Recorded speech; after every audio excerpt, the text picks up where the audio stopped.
नमस्ते, मैं ईश्वर सर और आप देख रहे आर्यभट्ट इंस्टीट्यूट यूट्यूब चैनल। दोस्तों, आज हम BEE basic electrical engineering 2024 pattern 70 marks के लिए जो भी इम्पोर्टेंट क्वेश्चंस होंगे 100% यही क्वेश्चंस आपको एग्जाम में आने वाले। BEE का 2024 पैटर्न की जो बच्चे उनके लिए 70 मार्क्स की जो एग्जाम होने वाली है उसके लिए यही क्वेश्चंस आपको करके जाना है।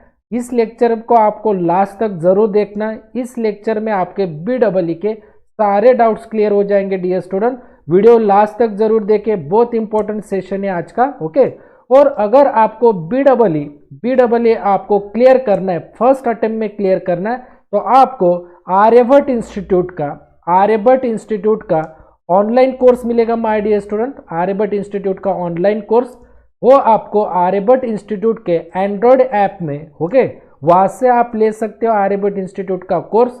डिस्क्रिप्शन में मैंने लिंक दे के रखा है। आर्यभट्ट इंस्टीट्यूट लर्निंग ऐप का जो लिंक है वो मैंने डिस्क्रिप्शन में दे के रखा है। या फिर अगर आपको Aryabhatta institute app direct download करना है तो आप डायरेक्टली प्ले स्टोर पे जाइए और प्ले स्टोर पे आप आर्यभट्ट इंस्टीट्यूट, यही स्पेलिंग आपको ध्यान से रखिए, ARYABHAT और इंस्टीट्यूट, ये नेम अगर आपने प्ले स्टोर पे डाला तो आप वहां से आर्यभट्ट इंस्टीट्यूट ऐप डाउनलोड कर सकते हो और वहां पे आपका BEE 2024 पैटर्न का कोर्स आपको वहां से मिल जाएगा। बहुत इजी पढ़ा है कोर्स में डियर स्टूडेंट। ओके, तो चलिए, और अगर आपको डेमो लेक्चर्स भी देखने BEE के 24 पैटर्न के तो डिस्क्रिप्शन में मैंने दे के रखा है। या फिर आप आर्यभट्ट इंस्टीट्यूट यूट्यूब चैनल पे, यूट्यूब पे अगर आपने आर्यभट्ट इंस्टीट्यूट सर्च किया तो वहां पे भी आपको 2024 पैटर्न के BEE के डेमो लेक्चर्स की प्लेलिस्ट आपको मिल जाएंगे। या फिर डिस्क्रिप्शन में भी डेमो लेक्चर्स की लिंक मैंने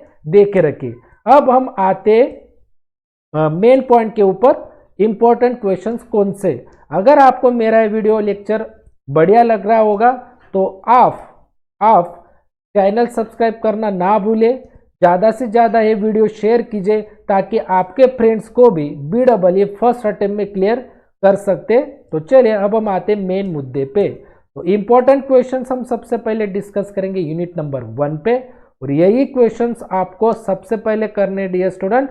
ओके, आसानी से आप BEE क्लियर कर सकते हो। यही क्वेश्चंस आपको करने, राइट। तो देखिए यूनिट नंबर 1 में कौन से क्वेश्चंस आपको करने। Draw block diagram of elementary power system, इसकी ब्लॉक डायग्राम और इसका एक्सप्लेनेशन करके रखे। Give classification of electrical network का क्लासिफिकेशन या फिर टाइप्स, क्लासिफिकेशन को ही कहते हैं हम टाइप्स करने आपको इलेक्ट्रिकल नेटवर्क के, और आपको एक्सप्लेन करना है एक्टिव और पैसिव नेटवर्क का definition, unilateral and bilateral network का डेफिनेशन, लीनियर और नॉन लीनियर नेटवर्क का डेफिनेशन, और लम्प्ड एंड डिस्ट्रीब्यूटेड नेटवर्क का डेफिनेशन। तो सेकंड क्वेश्चन। थर्ड, इसमें आपको एक्सप्लेन करना या फिर स्टेटमेंट्स आपको लिखने होंगे। किरचॉफ्स लॉ के ऊपर आपको क्वेश्चन पूछा जाएगा कि थ्योरी क्वेश्चन पूछा जाएगा। तो किरचॉफ्स लॉ दो टाइप के होते हैं, KVL और KCL। Kirchhoff's voltage law, Kirchhoff's current law, दोनों के आपको स्टेटमेंट्स पूछे जाएंगे थ्योरी में, और सुपरपोजिशन थ्योरम का भी आपको स्टेटमेंट पूछा जाएगा। ये तीनों के आपको स्टेटमेंट करके रखने, KVL, KCL और सुपरपोजिशन थ्योरम के ऊपर आपको स्टेटमेंट पूछा जाएगा, तो ये भी आपको लर्न करना है।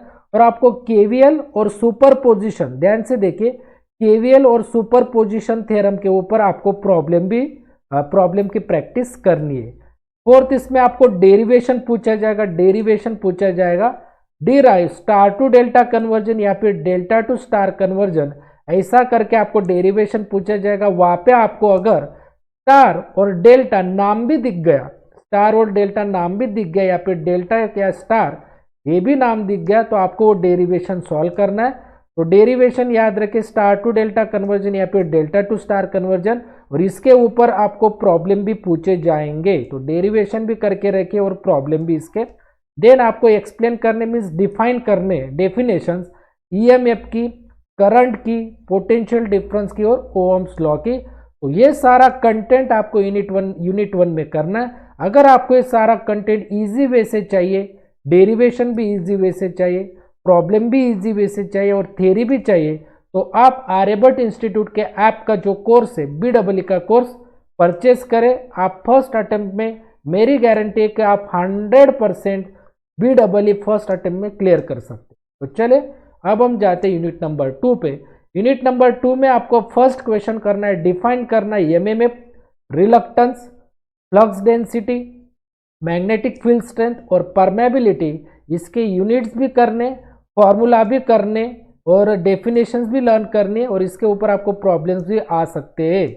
उसके बाद कंपैरिजन पूछा जाएगा आपको इलेक्ट्रिक एंड मैग्नेटिक सर्किट का। उसके बाद आपको एक्सप्लेन करने के लिए पूछा जाएगा फैराडेज फर्स्ट लॉ या फिर Faraday's second law of electromagnetic induction.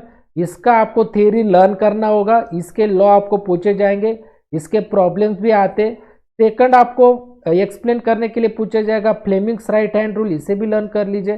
तीसरा आपको एक्सप्लेन करने के लिए पूछा जाएगा statically and dynamically induced EMF, इसका आपको डिफरेंस भी करके रखना है, डिफरेंस करके रखे इसका, और एक्सप्लेनेशन भी। और सेल्फ एंड म्यूचुअल इंडक्टेंस से फोर्थ आपको एक्सप्लेन करने के लिए पूछा जाएगा। मतलब तो आपको ये चारों एक ही क्वेश्चंस में नहीं आएगा, सेपरेट सेपरेट करके एक्सप्लेन। कभी कभी आपको ये क्वेश्चन आ सकता है, या फिर कभी कभी ये, या फिर स्टैटिकली डायनेमिकली इंड्यूस्ड ईएमएफ, इसका डिफरेंस और सेल्फ एंड म्यूचुअल इंडक्टेंस भी आपको एक्सप्लेन करके रखना है। देन आपको डेरिवेशन पूछा जाएगा फोर्थ, इसमें energy stored in magnetic field, ये डेरिवेशन करके रखिए, इसके ऊपर आपको प्रॉब्लम भी आ सकते हैं। और कोएफिशिएंट ऑफ कपलिंग का भी आपको डेरिवेशन करके रखना है। तो ये था यूनिट नंबर 2 के बारे में overview my dear students. Then आते हम यूनिट नंबर 3 के ऊपर। आपको डिफाइन करना है पहला कंसेप्ट साइकिल, देन उसके बाद पीरियड की डेफिनेशन, फ्रीक्वेंसी की, एवरेज वैल्यू की डेफिनेशन, आरएमएस वैल्यू की भी, पीक फैक्टर की भी, फॉर्म फैक्टर की, इंस्टेंटेनियस वैल्यू की भी। इन सारों की डेफिनेशन आपको लर्न करके रखने और इसके फॉर्मूलेज भी आपको लर्न करके रखने, क्योंकि इसके ऊपर प्रॉब्लम भी आपको पूछे जाते हैं। सेकंड क्वेश्चन रहेगा, आपको एक्सप्लेन करने के लिए पूछा जा सकता है फेज या फिर फेज डिफरेंस। फेज डिफरेंस में दो टाइप होते हैं, leading and lagging phase difference. तो सेकंड क्वेश्चन में आपको फेज के ऊपर कंसेप्ट पूछी जाएगी, फेज डिफरेंस के बारे में लर्न करके रखिए। Leading and lagging phase difference भी आपको लर्न करके रखना है।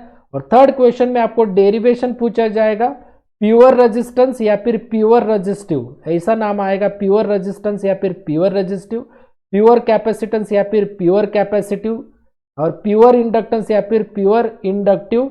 इसके बारे में आपको डेरिवेशंस पूछे जाएंगे। तो इन तीनों में आपको सर्किट डायग्राम ड्रॉ करनी है, देन उसके बाद वोल्टेज एंड करंट के इक्वेशन आपको लर्न करने रखने, देन वेवफॉर्म ड्रॉ करते आनी चाहिए, फेजर डायग्राम भी आनी चाहिए और पावर इक्वेशन भी। आपको प्योर रेजिस्टिव सर्किट में एक तो पावर इक्वेशन पूछे जाएंगे, या फिर आपको करंट इक्वेशन, वेवफॉर्म या फिर फेजर डायग्राम भी ड्रॉ करने के लिए पूछा जाएगा। सिमिलरली सेम प्योर कैपेसिटेंस के बारे में और प्योर इंडक्टेंस के बारे में, तीनों के आपको circuit diagram, voltage and current equation, waveform, phasor diagram and power equation, ये तीनों के बारे में आपको इन जो भी मैंने देख के रखा है इसका आपको स्टडी करके रखना है। कौन सा भी एक आपको पूछा जाएगा, एक तो पावर इक्वेशन या फिर phasor diagram, circuit diagram, voltage और करंट इक्वेशंस या फिर वेवफॉर्म। तो तीनों का आपके ये सारा मैंने देख के रखा है, वो आपको एक्सप्लेन करना है, लर्न करके रखना है। ये था यूनिट नंबर 3 के ऊपर के मेन क्वेश्चंस, यही करने। देन आते हम यूनिट नंबर 4 पे। आपको डिफाइन करना है active power, reactive power, apparent power, power factor, impedance और पीक फैक्टर। इन छह के ऊपर, ये 5 नंबर पे ये 6 पैरामीटर जो हो गए उसके ऊपर आपको डेफिनेशंस लर्न करनी, इसके फॉर्मूले, क्योंकि आपको प्रॉब्लम में पूछे जाएंगे। एक्सप्लेन करने के लिए पूछा जाएगा आपको फेज सीक्वेंस क्या होता है, बैलेंस और अनबैलेंस लोड क्या होता है, इसका आपको डिफरेंस भी करके रखना है। देन एडवांटेजेस पूछा जा सकता है आपको पॉलीफेज का over single phase system, advantages of polyphase system over single phase system, ये भी आपको एडवांटेज पूछा जा सकता है। देन नेक्स्ट आते हैं थर्ड, इस पे डेरिवेशंस, राइट, प्रॉब्लम्स और फॉर्मूलेज। डेरिवेशंस, प्रॉब्लम और फॉर्मूलेज। तो डेरिवेशन कौन से, 1 2 3 4 5, तो ये 5 डेरिवेशंस आपको करके रखने, सीरीज आरएल सर्किट का, सीरीज आरसी सर्किट का, सीरीज आरएलसी सर्किट का, और इन तीनों के, और फोर्थ है बैलेंस स्टार कनेक्शन का, बैलेंस डेल्टा कनेक्शन का। ये 5 डेरिवेशन करके रखने, इन पांचों के ऊपर आपको प्रॉब्लम्स भी आते ही है और आपको फॉर्मूले भी इसके लर्न करके रखने। पहले जो तीन है, पहले तीन में आपको सर्किट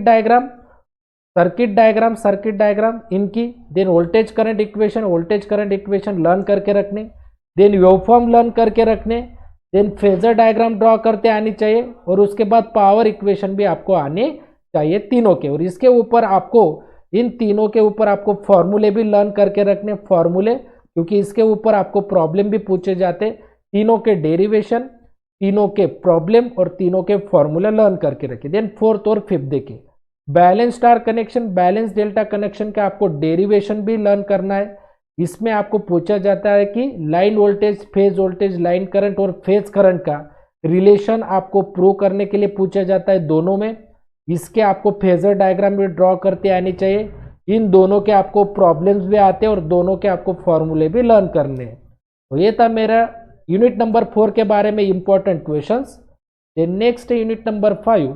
यूनिट नंबर 5 में आपको ईएमएफ इक्वेशन ऑफ ट्रांसफार्मर, ये डेरिवेशन करना है, इसके ऊपर प्रॉब्लम भी पूछे जाते हैं। देन सेकंड है आपको explain working principle, construction and symbol and types of transformer. एक तो आपको वर्किंग प्रिंसिपल पूछा जा सकता है ट्रांसफार्मर का, कंस्ट्रक्शन, सिंबल भी इसका ड्रॉ करके रखे, और टाइप्स ऑफ ट्रांसफार्मर, ये भी आपको क्वेश्चन पूछा जाएगा। वर्किंग प्रिंसिपल भी स्टडी करके रखे, कंस्ट्रक्शन, सिंबल और टाइप्स। नेक्स्ट है आपका डिफाइन ट्रांसफॉर्मेशन रेशियो, डिफाइन करने के लिए पूछा जा सकता है, या फिर explain rating and losses of transformer. तो आपको ट्रांसफॉर्मेशन रेशियो की डेफिनेशन, एक्सप्लेन आपको रेटिंग और लॉसेस ऑफ ट्रांसफार्मर, इसका भी आपको क्वेश्चन आ सकता है। फोर्थ, इसमें आपको डिफाइन करने regulation and efficiency of transformer, इसके ऊपर आपको प्रॉब्लम आते माय डियर स्टूडेंट। तो आपको डिफाइन करना है रेगुलेशन और इफिशिएंसी ऑफ ट्रांसफार्मर, इसके ऊपर प्रॉब्लम भी आते हैं। नेक्स्ट है आपको एक्सप्लेन करने construction and working principle using rotating magnetic field theory. Explain construction and working principle using rotating magnetic field theory, किसके लिए? सिंगल फेज इंडक्शन मोटर के लिए और 3 फेज इंडक्शन मोटर के लिए आपको कंस्ट्रक्शन और वर्किंग प्रिंसिपल करना using rotating magnetic field theory, इन दोनों के लिए। इसके टाइप्स और एप्लीकेशन भी करके रखे, इसके बेसिकली टाइप्स आपको स्प्लिट फेज और capacitor start and run motor, ये टाइप्स आपको बेसिकली आ सकते। सिंगल फेज इंडक्शन मोटर के आते ही है, सिंगल फेज, राइट ना, सिंगल फेज और कैपेसिटर स्टार्ट और कैपेसिटर रन मोटर, ये टाइप आपको करके रखने, किसके? सिंगल फेज इंडक्शन मोटर के आपको टाइप्स करने, कौन से? ये वाले टाइप्स, स्प्लिट फेज और कैपेसिटर स्टार्ट और कैपेसिटर रन मोटर के, और इसके एप्लीकेशन भी। और 3 फेज इंडक्शन मोटर के आपको टाइप्स भी करने और एप्लीकेशन भी करने, और पहले इन दोनों के आपको कंस्ट्रक्शन और वर्किंग प्रिंसिपल करना है using rotating magnetic field theory, इन दोनों के। उसके बाद आपको इसके टाइप्स और एप्लीकेशन करने, जिसके बेसिकली टाइप होते हैं स्प्लिट फेज, कैपेसिटर स्टार्ट और कैपेसिटर रन मोटर। और लास्ट में क्वेश्चन है आपका डीसी मोटर का, और डीसी मोटर में आपको कंस्ट्रक्शन करना है, वर्किंग प्रिंसिपल करना है, डीसी मोटर के टाइप्स भी करने आपको, और कैरेक्टरिस्टिक्स और ईएमएफ इक्वेशन। तो डीसी मोटर के बारे में आपको क्वेश्चन किसका पूछा जा सकता है? कंस्ट्रक्शन एंड वर्किंग प्रिंसिपल के, या फिर टाइप्स हो गए, टाइप्स या फिर आपको उन्हें कहते हैं पार्ट्स भी, टाइप्स या फिर पार्ट्स भी आपको करके रखने डीसी मोटर के। कैरेक्टरिस्टिक्स भी आपको ड्रॉ करने के लिए पूछा जाएगा, या फिर ईएमएफ इक्वेशन। तो माय डियर स्टूडेंट, ये तो था आपके ऑल यूनिट्स, जो भी आपके यूनिट्स है, ऑल यूनिट्स 5 यूनिट्स है आपके, सभी यूनिट्स के आईएमपी क्वेश्चंस मैंने आपको बता दिया है। हर एक यूनिट आपको 14 मार्क्स के लिए पूछा जाता है, 14 मार्क्स के लिए एक यूनिट पूछा जाता है, राइट। तो अगर मेरा ये वीडियो लेक्चर आपको पसंद आया होगा, मेरे सारे क्वेश्चंस अगर आपको बहुत इजी लग रहे होंगे, तो आप चैनल को सब्सक्राइब करें, और आर्यभट्ट इंस्टीट्यूट का लर्निंग ऐप से आप BEE 2024 पैटर्न का कोर्स भी लीजिए। इससे आपको सब्जेक्ट फर्स्ट अटेम्प्ट में क्लियर करने में हेल्प होगी। शुक्रिया।